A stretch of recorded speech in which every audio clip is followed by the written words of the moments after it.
Hi, I'm Pattu from FreeFinCal. Each month I publish a mutual fund screener from which you can easily shortlist consistent equity mutual fund performers. This is the February 2019 edition that is now available for download. The link for the download is in the description box. So in this video, I'll give you a brief description of how the screener works and how you can use it to shortlist mutual funds.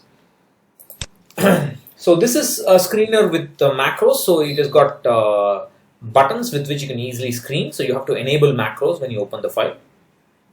And this screener is meant essentially for people who are looking for a mutual fund to invest in. So they want to add a mutual fund to their portfolio, or they want to replace a mutual fund. So it's for essentially for selecting new mutual funds. Ideally, this should not be used for checking the performance of the mutual funds that you already hold.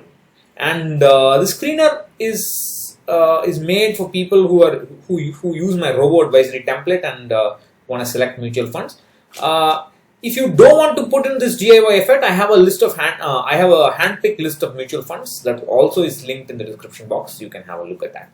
So when you open the file, you will have a screener inputs file with a sheet with all these buttons. So the first thing you can do is, there are many ways in which you can filter. So there's a select fund category filter. So if you can see the fund categories there: multi-cap, tax saving, large and mid-cap, banking, hybrid aggressive, large cap, value oriented, etc. I have added balanced advantage this time. Now you can either select, for example, if you select the category and then click on that, in the next page you will see, let me just make this a little bit bigger. So you can see all the balanced advantage funds. And the benchmark I have used to compare them is Nifty 100 Total Returns Index. It may not be an appropriate benchmark for this kind of funds, but if a fund wants to dynamically asset allocate, then the least expectation I will have is for it to beat the large cap index. So from that point of view, I think it's okay. So let's take a look at the entries here so that we can understand how it works. So let's concentrate on the first row. We have ICICI Prudential Balanced Advantage Fund. And we are, so from January 2013 onwards, there have been 1,259 one-year periods, and we have been calculating returns for the one-year returns for that many periods. So for both the fund and the index, and out of this 1,259, the fund has outperformed the Nifty 100 Total Returns Index 585 times. That is, 585 by 1,259 is 46% of the time it has outperformed the benchmark. That's reasonable, I would say. It's because it's a difficult benchmark to beat. 50% of the time is pretty reasonable. And then we also measure what is known as upside performance consistency and downside protection consistency. So for each of those one-year periods, we look at the monthly returns, and then we ask, when the index moved up, did the fund, or when the index gave a positive return, did the fund give a more positive return or less positive return? So we find out how consistently it is giving a more positive return than the index, and that is only about 15%. But then we also consider what is known as the downside protection. That is, when during those monthly returns, when the index gave a negative return, did the fund fall more than the index or less than the index?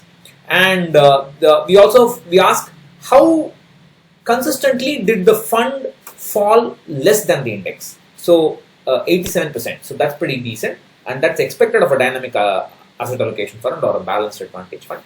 So the downside protection, that is the typically the fund will fall less than the index about 87% of the time in the one-year periods considered, but the fund will gain more than the index only about 15% of the time. That's called upside performance. So these cells are all for 1 year. Then you have the same data for 2 years, 3 years, 4 years, and 5 years. That's essentially the how we screen. So we'll go back here and we'll clear all the filters. Then we'll do some simple screening exercises just to show you how the screener works. I'll be doing this every month because hopefully newer and newer people will see it. So what we're going to do is, we're not going to select any category. We can also select a benchmark to screen. We're not going to select a category or a benchmark. I'm just going to make this a little bigger so that it's easy for you to see. So we are going to demand that I'll show you how mutual funds beat the index. So I've made a video on this, but let me quickly show you. We are going to demand that upside performance, that is the fund gaining more than the index whenever the monthly return is positive. We are going to expect 70% or more upside performance over 5 years, over 4 years, and come back again over 3 years. And if you did that, you will end up getting only about how many is this? 20 funds. 20 out of 260 funds, 261 fund screens, only 20 funds have got upside performance greater than 70% over 3, 4 and 5 years. That's only 20 funds. Now, if I cancel those screens, or maybe I'll just clear all filters. I hope I did it. Yeah. Just one more time, just to be sure. We are going to ask, these funds should have 70% or more downside protection consistency. So 5 years, 4 years, 3 years. Now if we ask how many funds are there, oops, what did I do? Sorry.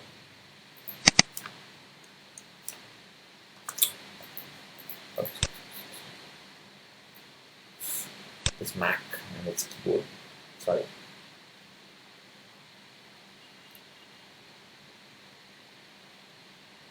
There are a lot more funds. You can see that the number is something like 120, 125. 125 funds have downside protection consistency over 3, 4, 5 years, whereas only 20 funds have upside protection consistency over 3, 4, 5 years. That's the source of alpha. The source of alpha, or the outperformance, we should say, is essentially coming from downside protection.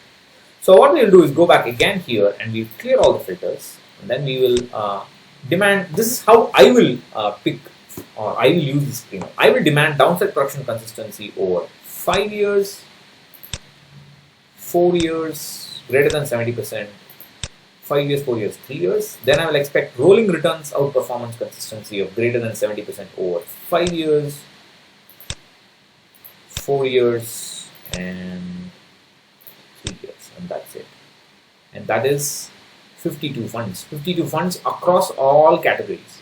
So now we can go and select the category. For example, if you wanted a tax saving fund, if I wanted a tax saving fund, I'll go here and say tax saving fund, choose. And those are like how many? 6 funds. Or if I wanted a multi-cap fund, I can go here, and that's about 5 funds, 6 funds again. So you can choose funds like this. This is a short list. From there, you will have to do a little more closer look at how consistent it has been. You can look at the value research performance tab, like I showed in yesterday's video. You can look at that and shortlist. So this is how you use the screen.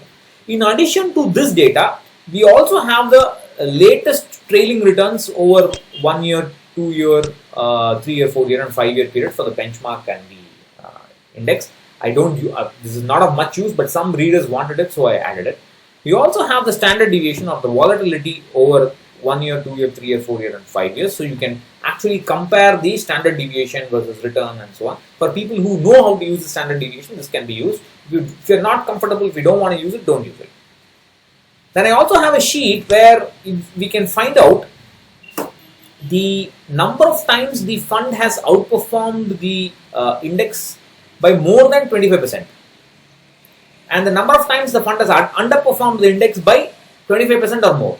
So that's like extreme outperformance and extreme underperformance. I've used 25% as an arbitrary measure. This is again something that you can use. I don't want to spend too much time talking about it. If you understand how to use it, there are many readers who like such numbers. If you know how to do it, you can use it. And from this month onwards, I've added one more feature in which I had said we are going to ask. Let me go to the 5 year period. It's easier that way. We are going to ask how many 5 year rolling return data points lie in the last 1 year. Right? That is in the, so out of, let's say I have 1000 5 year data points. How many of them lie in the last 1 year period trailing? Let's say 248. Out of that 248, how many times has the fund outperformed the index? That's also 248. So 100% outperformance in the last 1 year over 5 years. And one more example of that is, let me give you this fund for example. There are 239 4-year data points in the last 1 year. Out of that, the fund has outperformed over 4 years only 147 times, and therefore 147 by 239 is 62% rolling return consistency in the last year. The reason why this is useful is, so we had asked for 70%. If you go back here, we had asked for 70% or more downside protection consistency over 3, 4 and 5 years. Out of those funds, we can check if the last 1 year performance over 3, 4 and 5 years has been dramatically low, like say 40% or 50%, then those funds you can avoid from the shortlist. So for example, what we will do is go back here and we will say rolling return consistency in the past year, we will filter less than 50%. So these are all funds, the rolling return consistency is poor in the last 1 year. So, and then you can ask again over 4 years, less than 50%. One more time, over 3 years, less than 50%. And so that gives you like, that gives you 95 funds. So out of these 95 funds, you can just check. For example, you have made a shortlist here of this multi-cap. You can go here and you can just choose the category. Just unselect all, and you can choose multi-cap from here.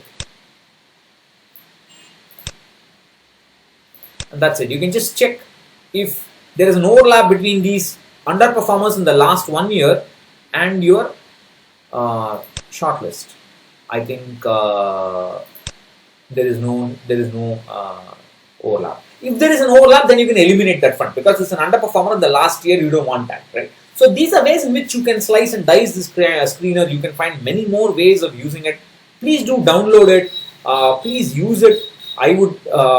I mean, people have been asking me, review this fund, review that fund. This is my portfolio. Give me advice on that. I mean, I don't appreciate such questions. I mean, look, I'm happy you trust me. I'm honored you trust me, but I don't enjoy answering such questions. Where what I would like is for a reader to say, okay, I used this sheet of yours. I would like this feature added to it. Or why don't you try this backtest? What happens if we try to invest in this way? Is it better than this kind of a different kind of investing? That kind of analysis is what makes me tick. That's what I would like to do because I also learned that way. I don't enjoy answering really personal finance questions. That's just, there's no two ways about it. I know it's not a very popular thing for a blogger to say, but that's how it is. I cannot, I don't enjoy answering that. So please use my tools. Free FinCal actually stands for free financial calculators. There are more than 100 free calculators there. You can use them and give me feedback on how to use it. As a DIY investor, what challenges you face, what are features not there, how should we make it better? If you push me in that direction, I'm willing to get pushed.